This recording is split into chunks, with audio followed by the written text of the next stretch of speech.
Jake Sheridan, second assistant manager to be unveiled by Tom Shaw. Welcome to the club, Jake. Thank you very much. Thank you for having me. So there's obviously, there's Shaw's the gaffer, he's brought in me and Damo to be his assistant. So looking forward to it. Just using this as a bit of an opportunity to get to know a little bit about yourself and what you hope to bring to the management setup. Yeah, I think, we've all been clear from the start. We had a bit of a meeting last week, basically just to get to know the team. It's the first time we're going to be working together. So it was, the gaffer was outlining, what we can all bring, our strengths that we're going to bring to the table. So, I know Damo and Bish as well, they're really strong characters. They've got a good coaching pedigree. Damo knows the level really well. So I see myself, I'll compliment the gaffer. Definitely got an opinion on football, which is what he wants. He doesn't want someone to just be a yes man and go along with what he's saying. He wants people to voice their opinion, and I'm definitely confident enough to do that. And I think I'll bring the personal side to it as well. It's not just about the coaching; it's finding out what makes the players tick. How you can try different things to get more out of them. So we're going to get lads that have played at a certain level. They're at a certain level. Coaching will bring them on so far, but then there's the other side of it, that how do you get that extra little bit, which on a Saturday can get you to 3 points. So that's where I see myself fitting in. Those marginal 1%, every player puts in that little 1% gain, then collectively it has that massive impact on the team. Yeah, definitely. And like I said, not every player is the same. Some respond to a little bit of criticism, some like the arm round them and pat on the back. So it's finding out the players' personalities early doors, finding out how you can improve them, because I don't think it's a secret. As a management team, the players are who make you successful. So we've got to find a way of bringing a new squad together. It's going to be a young squad with some experienced heads in there. I think, the signing of Bish is, a quality addition. And I know the gaffer's working on others to complement those young guys. So, it's finding those little differences that you can, hopefully add up to the 3 points on the Saturday. Brilliant. Well, if you can do that, then there's going to be a lot of happy Trinity supporters at 5 o'clock on Saturday. So looking forward to that. Okay, just a little bit about your career, just to sort of let people know how you got to Gainsborough, really. Yeah, so taking it way back, I was at Notts County as a scholar. I left when I was probably 15, 16. Went straight into men's football for Dunkirk. And then a year later, signed back at Notts County as a professional. So it was a bit of a, not a straightforward way to do it. Had a few seasons at Notts County. In the first team, I think it was 40 odd appearances. Then found my way to Tamworth after that, which is where I played with the gaffer. Had 4 or 5 seasons there, successful ones as well. We won the Conference North. We got into the Conference Prem as it was. Had a couple of good seasons in there. Then after that, was it Eastwood, where I actually had a little bit of a spell as manager there. Me and Stevie Eystead took over when the manager left. So I think we had 4 or 5 games. And then shortly after that, I ended up at Lincoln. So I started out on loan with David Holdsworth. I was there for a few seasons as well. I loved my time at Lincoln. We played against Gainsborough quite a few times, would that be in the Lincolnshire Cup or pre-season or, friendlies of the Tuesday, Thursday night. and then Alfreton for a little, I think for a season, and then Baseford, and that's kind of where it ended. I broke my leg playing for Baseford, and that was pretty much stopped playing then. And then you start I started on more of the coaching side of things. Baseford were unbelievable with me, to be fair. Gandhi and Cliffy, the gaffer and the assistant there, and the chairman as well, really looked after me, got me involved in the coaching side of it, and kept me interested in football basically.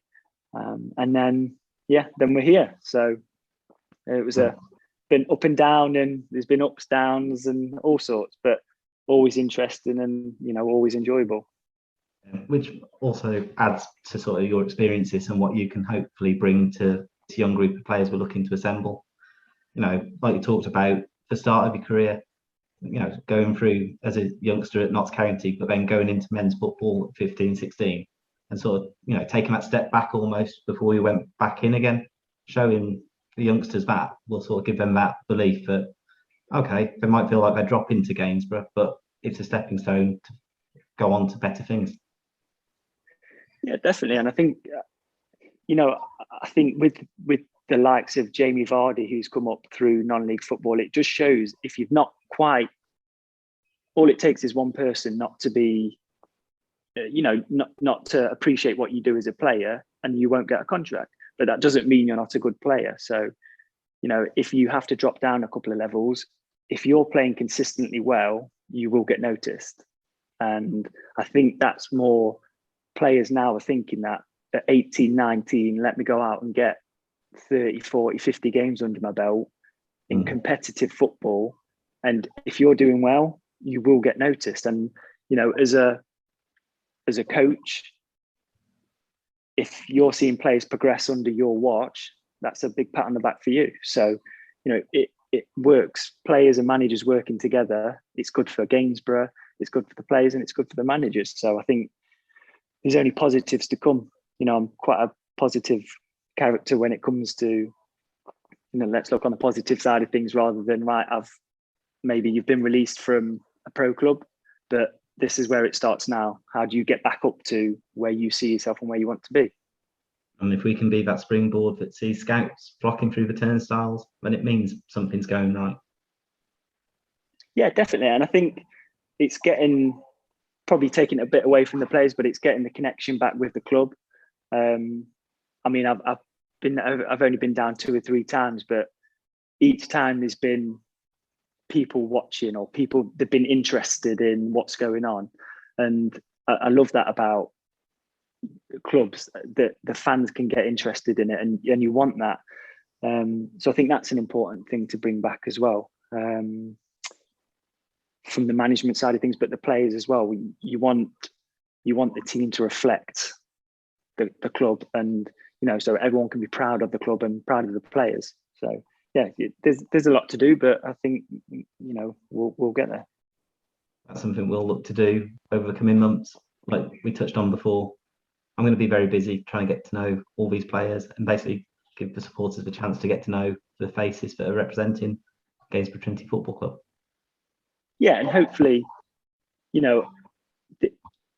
sometimes at this level, there's a big influx of players come in, they're out, and it's hard for managers to keep track, never mind the fans. So hopefully we can keep together a good core squad, good size squad that, again, it just gives the fans and gives the club something to buy into. And I think, like I said, I think that's important. Brilliant. Well, we'll just take it now to 10 quick fire questions, just to give the supporters that chance to get to know a little bit more about you, know who they can wind you up about on a Saturday afternoon when results might not be going your team's way. And okay, starting off with the team that you support. Liverpool for me sins. Dad's a Liverpool fan. Dad's from Liverpool, so didn't really have a choice. It was looking an all right choice the last couple of seasons, but this season's not gone so well. Ready to bounce back again next season, maybe? Fingers crossed. Okay. The best ground that you've had the opportunity to play at?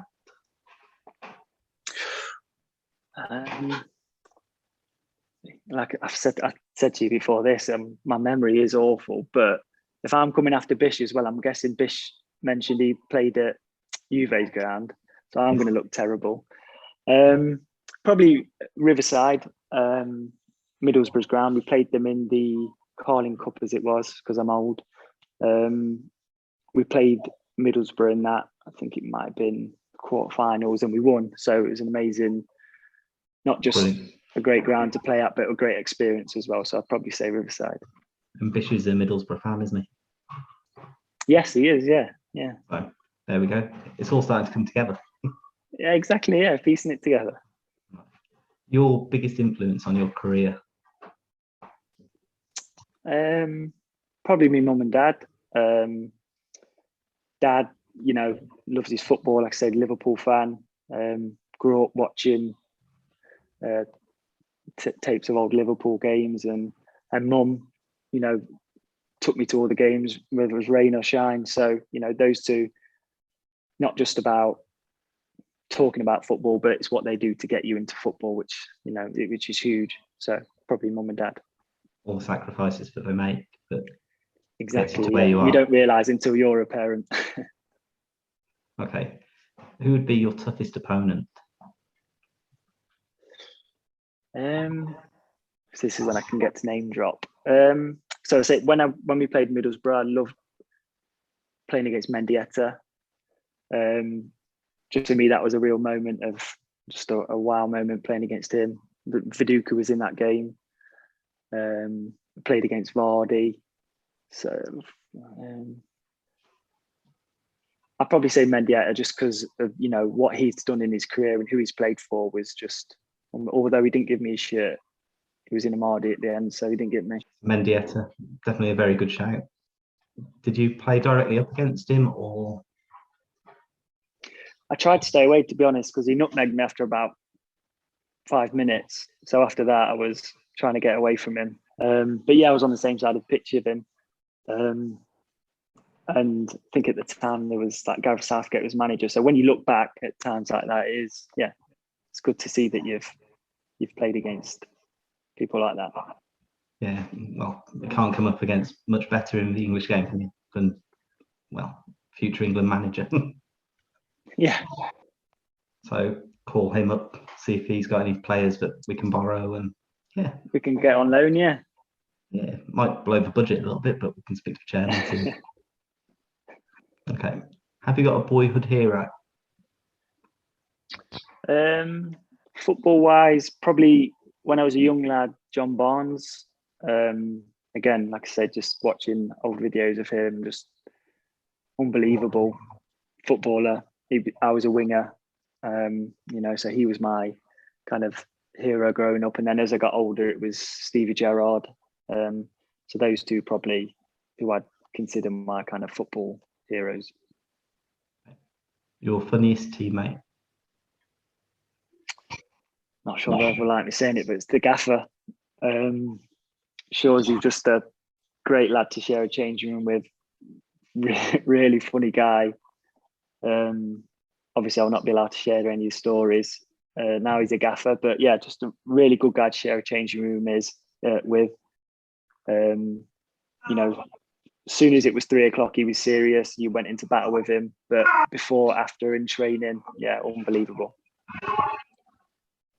So Tom Shaw, the funniest player that you've shared a changing room with, but was he always destined to be a manager, even back then?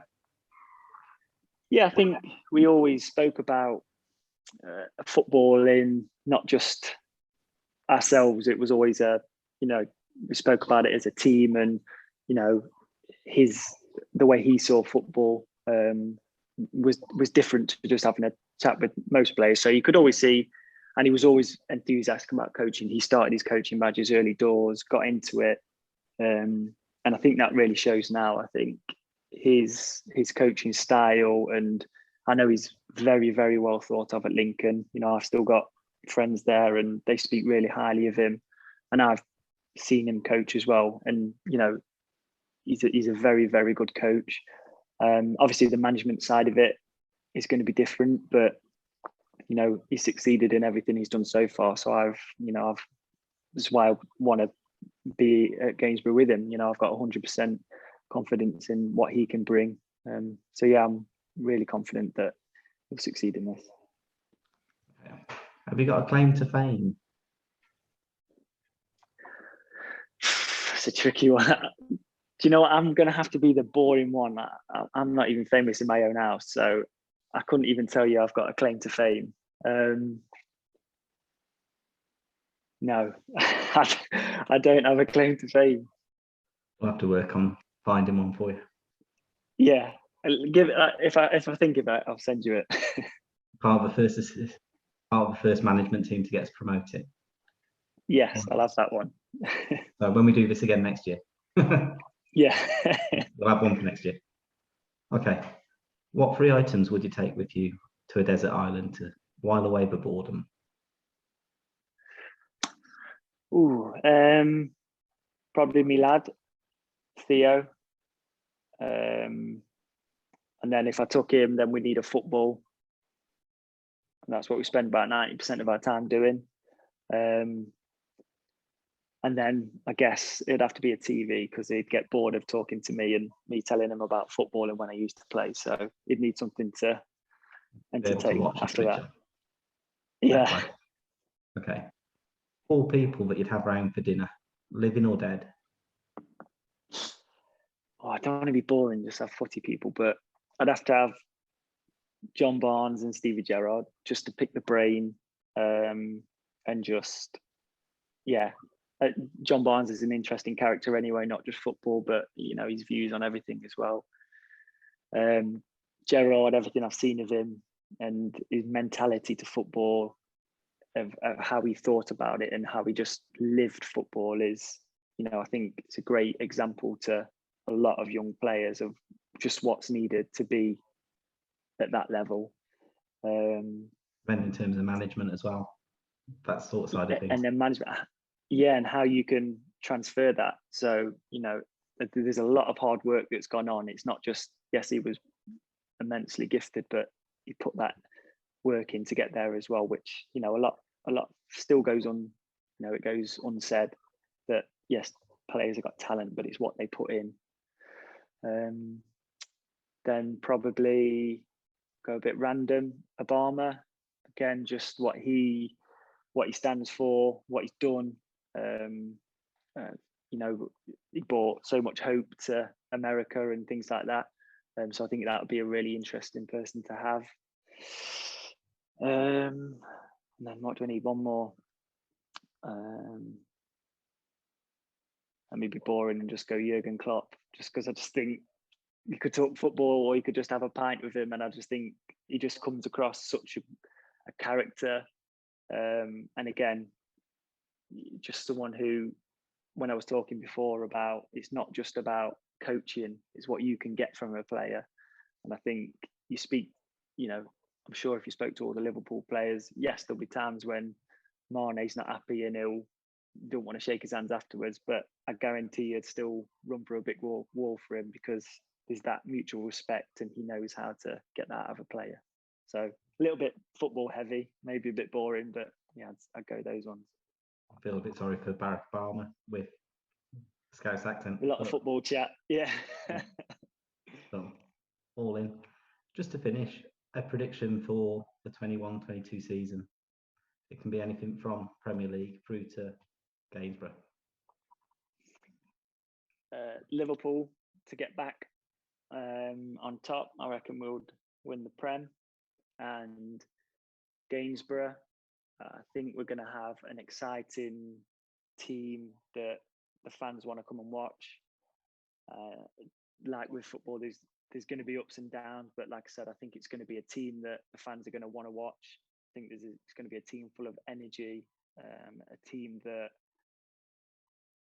as a minimum, works hard and come off the pitch giving everything. That's what we're going to demand of them. So yeah, I think that's a good positive way to think of the 21-22 season for Gainsborough. Well, thanks for your time, Jake. It's been a pleasure getting to know you. No problem. Thank you.